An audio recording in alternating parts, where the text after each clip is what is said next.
bagaimana sholat malamnya Nabi? Dalam sholat tarawih bersama sahabat 3 kali. Di salah satu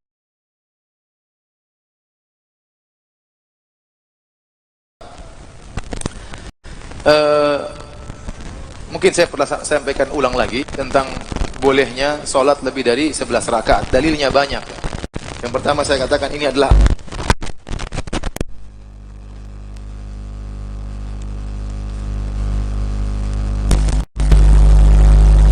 100 rakaat. Kalau beliau sakit 100 rakaat. Ya. Antum kalau sehat berapa? Kalau sakit berapa? Ya. Ya, kita sangat jauh dari mereka. Mereka semangat ibadah. Bayangkan lagi sehat 300 rakaat. Dan sholat malamnya pasti banyak. Oleh karenanya para ulama dahulu mereka sholat banyak-banyak, nggak ada masalah. Ya. Ini pemahaman salaf. Tidak ada seorang salaf pun yang memahami bahwasanya hadis Aisyah, Nabi tidak pernah melebihi sholat 11 rakaat di Ramadan maupun di luar Ramadan berarti larangan. Tidak ada yang memahami demikian. Bukan berarti Nabi, kecuali Nabi bilang jangan sholat lebih dari 11 rakaat. Nabi tidak pernah ngomong demikian. Dan dipahami hadis tersebut bahwasanya tidak menghalangi. Oleh karenanya kita memahami hadis tersebut dengan pemahaman para salaf. Dan saya belum menemukan ada seorang salaf yang berpemahaman bahwasanya lebih dari 11 tidak diperbolehkan. Saya belum menemukan. Ini yang pertama. Yang kedua dalilnya jelas. Waktu ada orang bertanya kepada Rasulullah, "Ya Rasulullah, kaifa sholatul lail?" Ini orang tidak tahu bagaimana sholat malamnya Nabi. Dia bertanya, "Ya Rasulullah, bagaimana sholat malamnya Nabi?" Karena sholat malamnya Nabi di rumah. Dia tidak pernah lihat Nabi sholat malam. Bahkan dalam sebagian riwayat orang ini orang Badui, tidak tahu. Maka Nabi mengatakan sholatul lail masna masna. Sholat malam itu 2 rakaat 2 rakaat. Fa idza khashi'a ahadukumus subha falyusalli wahidatan tutiru lahu ma qad shalla. Kalau dia takut subuh, maka dia witir 1 rakaat sebagai penutup.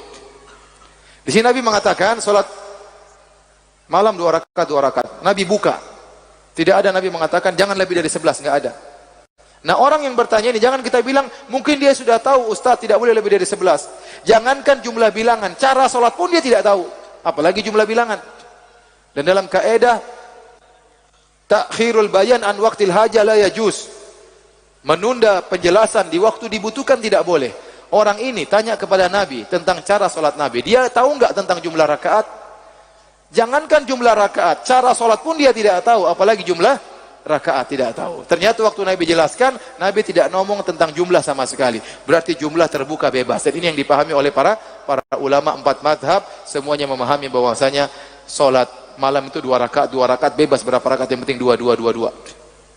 Ini yang pertama. Yang kedua, Rasulullah SAW pernah sholat tarawih bersama sahabat 3 kali. Di 7 hari yang terakhir, di 5 hari yang terakhir, dan 3 hari yang terakhir. Rasulullah SAW sholat tarawih bersama sahabat 3 kali. Di salah satu malam, kalau tidak salah, di malam 5 terakhir, itu berarti sekitar malam ke-26 atau malam 25, Rasulullah SAW sholat tarawih. Sampai dari ba'da isya, sampai hatta yadhab syatrul lail, sampai tengah malam. Kira-kira kita boleh katakan Rasulullah SAW sholat dari jam 8 sampai jam 12. Taruhlah 4 jam sholat. Setelah selesai, para sahabat masih ingin sholat lagi. Kata sahabat, "Ya Rasulullah, lau nafaltana baqiyata lailatina hadhihi." Ya Rasulullah, bagaimana kalau dilanjutkan lagi? Masih ada setengah malam. Lihat bagaimana imannya sahabat, luar biasa. Sudah sholat berjam-jam masih minta tambah. Kalau kita imamnya selesai, alhamdulillah akhirnya selesai. Rasulullah, para sahabat tidak. Rasulullah selesai, mereka masih minta tambah. Ini dalil para sahabat tidak memahami batasan jumlah. Buktinya mereka masih minta tambahan apa? Sholat. Berarti mereka tidak memahami ada batasan jumlah. Dalil yang ketiga tentang kisah sahabat Talq radhiyallahu anhu, kalau nggak salah Talq bin Ali, dia pernah sholat 2 ronde. Pertama dia sholat ini sahabat, dia sholat di kampung anaknya sampai selesai, sampai witir. Kemudian dia pulang ke kampungnya, ternyata orang kampung lagi nunggu dia jadi imam. Dia sholat lagi, sholat jadi imam lagi. Begitu waktu witir, qaddama rajulan, dia suruh orang lain untuk jadi imam. Kata dia, Nabi bersabda, la witrani fi lailah, tidak ada 2 witir dalam 1 malam. Berarti dia sholat 2 ronde, kira-kira lebih dari 11 rakaat atau tidak? Iya, kira-kira lebih dari 11 rakaat. Dan itu dilakukan oleh sahabat. Maka yang benar bahwasanya pendapat yang lebih kuat, sholat malam tidak ada batasan jumlah rakaat tertentu. Boleh 11 rakaat, boleh kurang, boleh lebih. Yang penting sepakat dengan jamaah agar tidak kegaduhan. Ada yang ingin sholat 11, ya silahkan, itu yang terbaik, tapi tolong dilamakan sholatnya.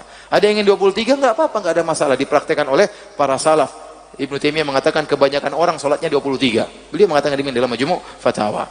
Lebih daripada itu, ingin 33 10 malam terakhir, ingin 40, silakan, yang penting sepakat. Jangan ada kegaduhan di masjid. Baik, yang terakhir mengenai masalah i'tikaf.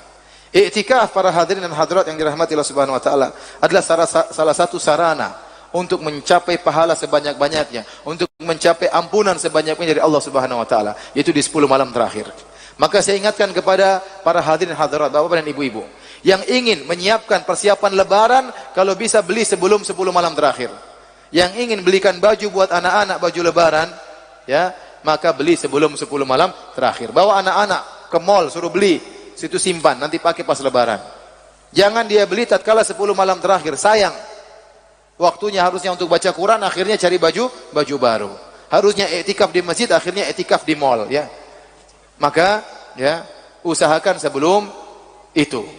Dan hal ini saya dengar langsung khotib-khotib di Arab Saudi, mereka ceramah seperti ini.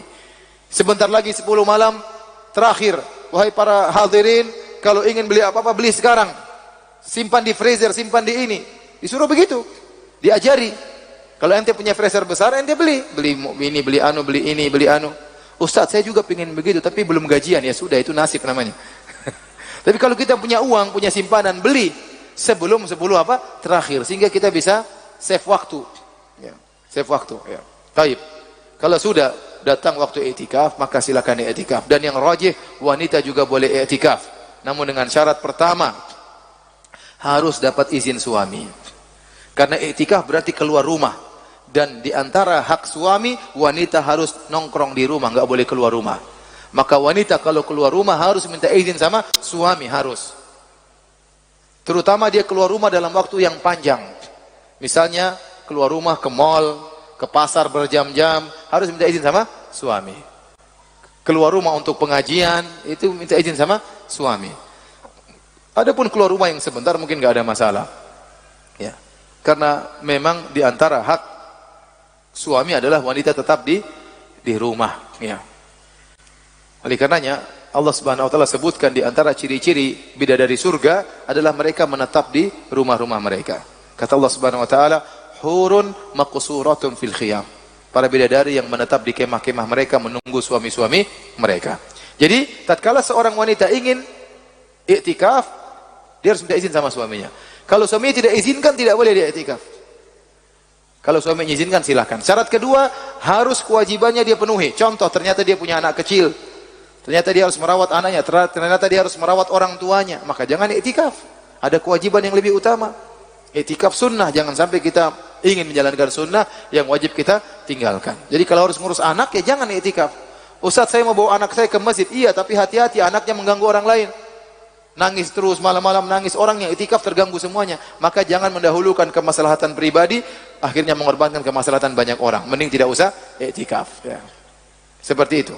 Tapi kalau sebagian ibu-ibu sudah tua, ya, anak-anak juga sudah tidak di rumah, sudah pada nikah, sudah punya rumah sendiri-sendiri, ya sudah, tidak apa-apa i'tikaf. Minta izin sama suami, i'tikaf. Berusaha jauh dari tempat laki-laki. Taib.